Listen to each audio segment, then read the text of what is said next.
వాస్తవమే. మేమైతే ఐక్య వేదికకు సంబంధించిన దాంట్లో సంధ్యక గారు ప్లస్ మిగతా మహిళా సంఘాలతో మాట్లాడడం జరిగింది. వాళ్ళతో కలిసి మూవ్‌మెంట్ చేయడం కూడా జరిగింది. మొన్న ప్రొటెస్ట్‌లలో కొంతమంది అందుబాటులో లేకపోవడం వల్ల ఇన్వాల్వ్ అవ్వలేకపోయాము.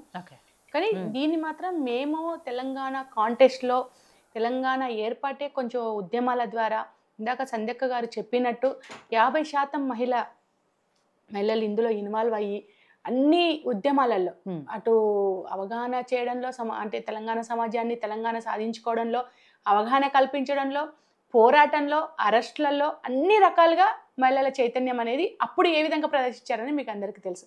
ఏర్పడిన తెలంగాణలో 10 ఏళ్లలో ఎంత అభివృద్ధి చేసుకున్నాం అనేది కూడా తెలుసు.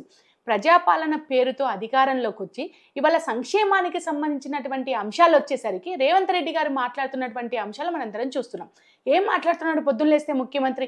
మీరు ఏ పథకమైనా తీసుకోండి, అటు రైతుల నుంచి వచ్చినటువంటి రుణమాఫీకి సంబంధించి కావచ్చు, అట్లాగే రైతు బంధుకి సంబంధించిన అంశాలు వాళ్ళ నుంచి వస్తున్నప్పుడు బడ్జెట్ లేదని చెప్పేసి మాట్లాడుతున్నారు. అదేవిధంగా ఒక మహిళలకు వాళ్ళు ఇచ్చినటువంటి 6 గ్యారంటీలో 2500 మహాలక్ష్మి మీరు ఎందుకు ఇవ్వట్లేరు అంటే బడ్జెట్ లేదని చెప్పేసి మాట్లాడుతున్నారు. ఈ రాష్ట్రాన్ని అప్పుల కుప్పగా మార్చారని చెప్పేసి మాట్లాడుతున్నారు. ఇవన్నీ పక్కన పెడదాం. గర్భిణీ స్త్రీలు డెలివరీ అయిన తర్వాత కేసీఆర్ కిట్టు ఇవ్వడం కోసం మాట్లాడితే కూడా దానికి కూడా బడ్జెట్ లేదని చెప్పేసి మాట్లాడినటువంటి రేవంత్ రెడ్డి ఇంత పెద్ద కార్యక్రమాన్ని తెలంగాణలో పెడుతున్నప్పుడు మరి ఎక్కడి నుంచి వచ్చింది బడ్జెట్ అని చెప్పేసి మేము ప్రశ్నిస్తాం. అవునా కదా? ఇప్పుడు ఒక ప్లేట్ మీరు చూడండి, వాళ్ళ భోజనం ఒక ప్లేట్ ₹1,00,000 అని చెప్పేసి వాళ్ళ మాట్లాడుతున్నారు. ఒక ప్లేటు భోజనం ఒక్క పూట తినే ఒక ఏమంటారు కంచానికి నువ్వు ₹1,00,000 డబ్బులు ఎక్కడి నుంచి తీసుకొచ్చా పెట్టావు అనేది మా నుంచి ప్రశ్న. రెండోది, వీళ్ళు చెప్తున్నటువంటి అంశాలు ఏవైతే ఉన్నాయో అంటే వివిధ దేశాల నుంచి వస్తున్నటువంటి సుందరీమణుల ద్వారా పెట్టుబడులను ఆకర్షించవచ్చు అని చెప్పేసి మాట్లాడుతున్నారు. అసలు పెట్టుబడులు ఈ కార్యక్రమం పెట్టడం వల్ల వచ్చినటువంటి ఎక్స్పీరియన్సెస్ వీళ్ళ దగ్గర ఏమైనా ఉన్నాయా? ఇతర రాష్ట్రాలలో ఇతర దేశాలలో జరిగినవే కదా ఇంతవరకు. అక్కడ లబ్ధి పొందింది ఏంది, ఇక్కడ లబ్ధి పొందబోయేది ఏది? అసలు వీళ్ళకి ఒక క్లారిటీ లేదు. రెండో అంశం ఏంటంటే ఈ కార్యక్రమాలు కాదు వీళ్ళు చేయాల్సింది. తెలంగాణ మహిళల ఆత్మగౌరవాన్ని పెంచడం కోసము, వాళ్ళ ఆర్థిక స్థితిని పెంచడం కోసము, నిరుద్యోగులకు ఉద్యోగాలు కల్పించడం కోసం ఈ కార్యక్రమం పెట్టామని చెప్పేసి చెప్తున్న దాంట్లో స్పష్టత లేకపోయే అంశం ఏదైతే ఉందో అసలు చాలా అంటే ఒక మంత్రి ఏమో ఒక రకంగా మాట్లాడతారు, సీతక్క గారు ఒక రకంగా మాట్లాడతారు, కొండా సురేఖ గారు ఇంకొక రకంగా మాట్లాడతారు. వీళ్ళకి ఒక క్లారిటీ లేకపోవడం, కార్యక్రమ నిర్వహణలో కూడా ఒక పద్ధతి పాటించకపోవడం. మీరు చూడండి, రామప్ప దేవాలయాన్ని చూపించడం కోసం తీసుకెళ్లారు సుందరిమల. రామప్ప దేవాలయం ఎంత ప్రతిష్టాత్మకమైనటువంటి దేవాలయం. అసలు వరంగల్ చరిత్ర ఎంత గొప్ప చరిత్ర. ఆ రోజు సమ్మక్క సారక్కల ఉద్యమాలని అంటే ఉద్యమం చేసి మహిళల ఆత్మగౌరవాన్ని నిలబెట్టుకున్నటువంటి ప్రాంతం అది. ఒక రాణి రుద్రమ పుట్టినటువంటి ప్రాంతం అది. అట్లాంటి స్థితిలో నువ్వు విదేశీ మహిళలను తీసుకుపోయి ఈ తెలంగాణ మహిళలతో కాళ్ళు గడిగించడం అంటే ఎంత నీచమైనటువంటి భావజాలాన్ని మీరు చేయదలుచు. అంటే దానికి వాళ్ళు చెప్పేది ఏంటంటే అది మన తెలంగాణ సంప్రదాయం, ఆచారం. ఎవరైనా ఇంటికి వచ్చినప్పుడు ఎవరైనా ఇంటికి వచ్చినప్పుడు కాళ్ళు కడుక్కోవడానికి నీళ్ళు ఇస్తాము, అదే చేశారు, దాంట్లో తప్పే ఉంది అనేవారు. కాళ్ళు కడుక్కోవడానికి నీళ్ళు ఇస్తాం, కాళ్ళు కడగం. వాళ్ళు కడుక్కుంటారు కాళ్ళు. ఇక్కడ కాళ్ళు కడిగిచ్చారు స్వయంగా. దాన్ని కవర్ చేసుకోవడం కోసం ఇవాళ మాట్లాడుతున్నారు. మొత్తం మహిళా లోకం నుంచి, ప్రతిపక్షాల నుంచి, ప్రజల నుంచి వ్యతిరేకత వచ్చేసరికి దాని నుంచి బయటపడడం కోసము అక్కడ బురద అవుతుందని చెప్పేసి అవి కాళ్ళు కడిగిచ్చామని చెప్పేసి మాట్లాడుతున్నారు. అప్పటికప్పుడు అంత కొత్త ప్లేట్లు అప్పటికప్పుడు వస్తాయండి. అదే అన్ని ప్లేట్లు అన్ని తాంబాలాలు, ప్లేట్లు కూడా కదా అవి తాంబాలాలు ప్లస్ చెంబులు అప్పటికప్పుడు వస్తాయా? అంటే మనం మాట్లాడేటప్పుడు ఏమంటారు అబద్ధం కూడా నప్పేటట్టు ఉండాలని చెప్పేసి అంటారు పెద్దవాళ్ళు. మీరు అసలు ఎంత ఈజీగా మాట్లాడుతున్నారంటే దాన్ని కప్పిపుచ్చుకోవడానికి. అదేం సహేతుకమైనది కాదు, ప్రజలేం రిసీవ్ చేసుకోవట్లేరు. సీతక్క లాంటి స్థాయి ఉన్న వాళ్ళ మాటలు మాట్లాడొద్దు. ఖచ్చితంగా తెలంగాణ మహిళల ఆత్మగౌరవాన్ని కించపరిచారు ఆ కార్యక్రమం చేసి. సుందరి పోటీలు పెట్టడమే తప్పు తెలంగాణలో.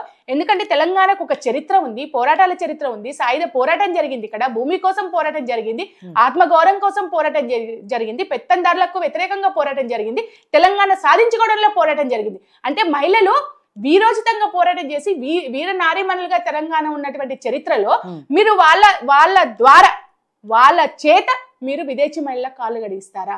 ఎంత దుర్మార్గం అండి. ఒకవైపు కేసీఆర్ గారు కాళేశ్వరం కట్టి ఈ తెలంగాణ ఆడబిడ్డల కాళ్ళు తడిపిండు.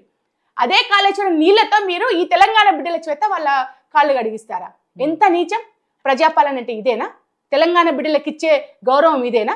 మీరు సాధికారత అని చెప్పేసి మీరు ఇచ్చినటువంటి 6 గ్యారెంటీలో ఒక్క గ్యారెంటీని కూడా మీరు ఇంప్లిమెంట్ చేయకుండా, ఇంప్లిమెంట్ చేసినటువంటి బస్సులకు సంబంధించిన గ్యారెంటీ కూడా ఏ తెలంగాణ మహిళ ఉచిత బస్సు పెట్టమని అడగలేదండి, పెట్టిరు. కానీ ఇవాళ జరుగుతున్న సమస్యలు ఏంటి?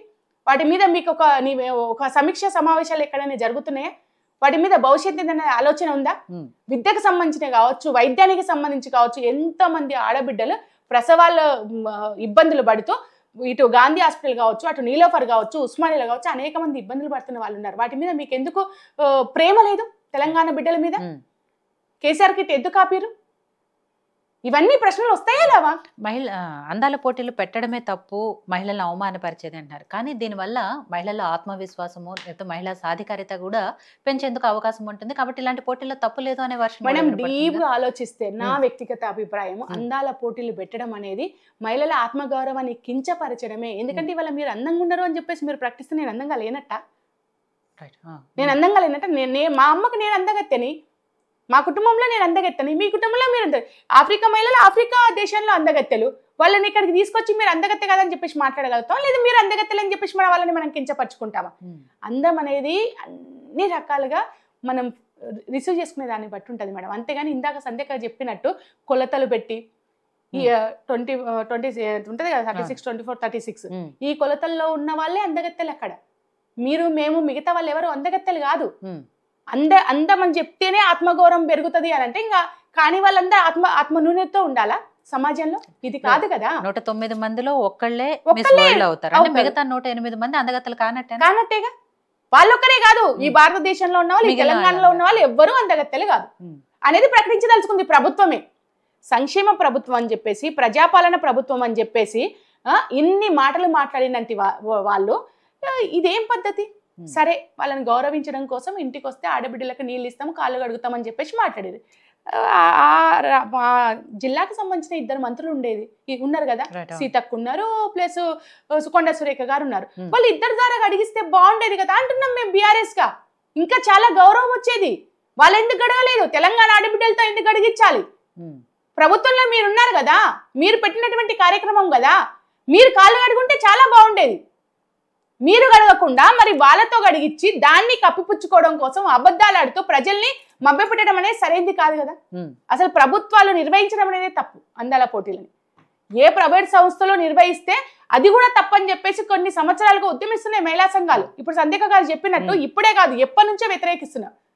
మరి ప్రజాపాలనలో ఇచ్చినటువంటి హామీలు కావచ్చు, గ్యారంటీలు కావచ్చు, పక్కకు పోయి బడ్జెట్ లేదని చెప్పేసి గత ప్రభుత్వం ఇచ్చినటువంటి అన్నిటినీ మేము ఇంకా దానికన్నా చాలా మెరుగ్గా చేస్తామని చెప్పేసి, కళ్యాణ లక్ష్మితో పాటు తులం బంగారం ఇస్తామని చెప్పేసి ఆ మహిళలకు బంగారం ఇవ్వలేదు, ఈ మహిళలకు 30 తులాల బంగారం ప్రకటించారు.